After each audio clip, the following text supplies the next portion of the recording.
Activist যারা বলেছেন উসমান হাদির খুনি দেশ থেকে পলায়ন করেছে। তো আমরা এখন পর্যন্ত আরো ভালো সোর্স থেকে আসছে যে তারা এখনো দেশের ভিতরে নিরাপদেই আছে। তাদেরকে ট্র্যাক করার কাজ হচ্ছে প্রশাসনের, এই সরকারের সব থেকে বড় কাজ। যারা জুলাইকে ধ্বংস করে, জুলাইকে গুলি করে হত্যা করতে চেয়েছে, দেশের যেই জায়গায় আছে তাদেরকে ট্র্যাক করে এই মুহূর্তে গ্রেফতার করা হোক। আর এটাই হচ্ছে যে আমাদের আজকের এই গণসমাবেশের সবার মনের ইচ্ছা। একটু জানতে, এটা হিতে বিপরীত হতে পারে এরকম কিছু আশঙ্কা করছেন কি? মূলত স্বরাষ্ট্র মন্ত্রণালয় থেকে যেটা আগেই বলা হয়েছে যে জাতীয় নির্বাচনে যারা পার্টিসিপেট করছেন তাদেরকে হচ্ছে নিরাপত্তার জন্য গানম্যান দেয়া হবে যদি ওনারা চান।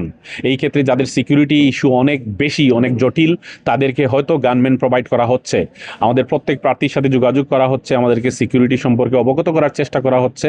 কিন্তু আমরা এই বাংলাদেশের প্রত্যেকটা নাগরিকের নিরাপত্তা চাই।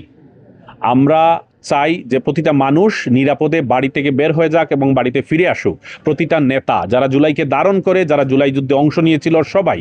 সো এই ক্ষেত্রে আমরা স্পেসিফিক্যালি এনসিপি শুধু নেতাদেরকে দেওয়া হয়েছে এরকম না, জুলাইয়ের সাথে সংশ্লিষ্ট যাদের লাইফ রিস্কে আছে, সন্ত্রাসীরা এখনও তাদেরকে টার্গেট করছে।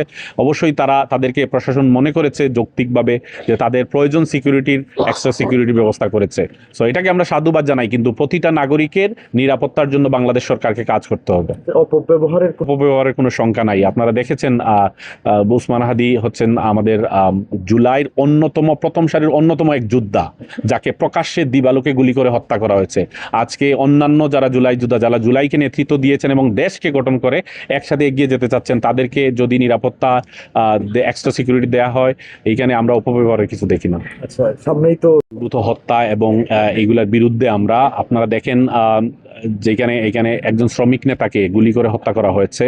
এইটা কোনোভাবেই হচ্ছে যে আমরা মনে করছি একটা অবৈধ অস্ত্র কারো হাতে থাকবে এবং সে একজন রাজনৈতিক নেতাকে গুলি করে হত্যা করবে, এটার পিছনে অবশ্যই হচ্ছে যে দুষ্কৃতিকারীদের হাত আছে। এবং আমরা মনে করি এগুলোর পিছনে বাংলাদেশকে যারা হচ্ছে যে প্রশ্নবিদ্ধ করতে চায়, বাংলাদেশে যারা হচ্ছে নতুন রাজনীতির সাথে সংযুক্ত, তাদেরকে সুযোগ পেলেই হচ্ছে যে কোনোভাবে কাউকে গুলি করে হত্যা করা, কাউকে দমিয়ে রাখা, এইসব চেষ্টা চলছে এবং তারই একটা অংশ এটা।